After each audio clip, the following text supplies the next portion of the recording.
Subcommittee will come to order without objection. The chair is authorized to declare recess at any time. We welcome everyone to today's hearing on foreign antitrust laws and their effect on American companies. I will now recognize myself for an opening statement. If you want to beat your competitors, one option is to out-innovate them.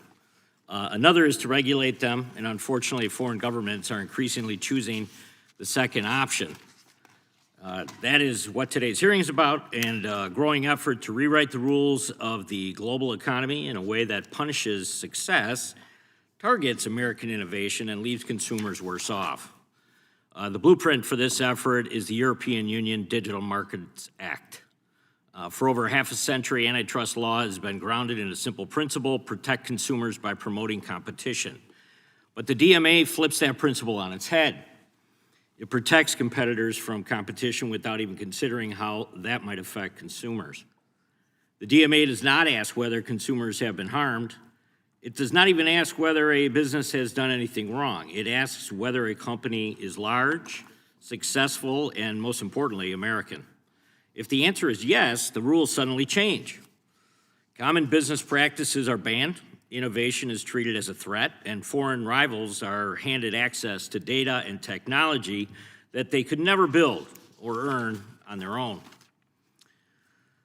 That is not competition policy, that's forced redistribution, and we should not pretend that this came out of nowhere. Europe's economy has declined rapidly over the past several decades. As the Draghi report highlighted, no EU company with a market capitalization over 100 billion euros has been created from scratch in the last 50 years. Meanwhile, all 6 companies with a 1 trillion valuation have been created in America over that same period. 30% of the quote-unquote unicorn businesses founded in Europe, they are startups with a valuation exceeding 1 billion. They've all relocated their headquarters abroad at this point. Talented European engineers are frequently choosing San Francisco and Seattle over Berlin and Paris, and taking with them their innovative ideas and patented technologies. Instead of confronting overregulation and weak economic growth, EU officials have chosen a different path. They target American companies and call it regulation, tax innovation and call it fairness. Well, what should concern us most is that this model is now spreading globally. We are seeing it in South Korea, and we're seeing it in Brazil, and we're even seeing it in countries like Japan and Australia.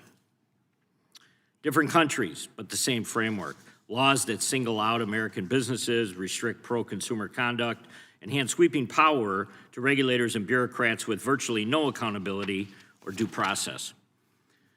The activists behind these proposals call it competition policy, but in reality, it's industrial policy designed to give their own corporations a geopolitical edge. This is not a coincidence. It is coordination.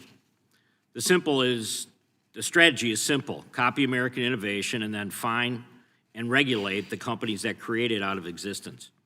This is not a technical debate among different regulators. It is a values test. Do we believe in competition driven by consumers and innovation, or competition dictated by bureaucrats and foreign ministries? The United States has always chosen the first path. We let markets work, we punish real harm, and we reward innovation. America built the strongest economy in the history of this world by trusting consumers, not regulators. The DMA-style regulation would take us into exactly the opposite direction. It would raise prices, reduce choice, weaken privacy and security, and slow innovation. It would replace consumer judgment with regulatory command. That is why the Trump administration has been pushing back on these discriminatory tactics. Free trade does not mean tolerating attacks on the very principles that created our great economic system. Free trade only works when it is also fair. When foreign governments use regulation to discriminate against American companies, that is not competition, that is protectionism. Free markets have been reciprocal in the past. When foreign governments went ahead and started to rig their laws against American companies, the United States will and can and should respond. Using our trade leverage to confront these policies is not aggressive, it's necessary. and we should be just as clear about our own path here at home. The United States should not import these failed ideas. We should reject DMA-style antitrust outright. We do not need European-style micromanagement. We need free market competition.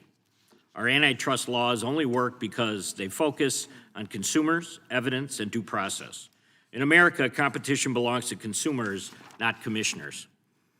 DMA-style antitrust rejects those values, and America should reject it all the way through to the end. Our principles are what we have made America great, and defending them is how we will keep America great for decades to come. I want to thank all the witnesses for being here today, and I look forward to hearing what you have to say on this very important topic. I'll now recognize the ranking member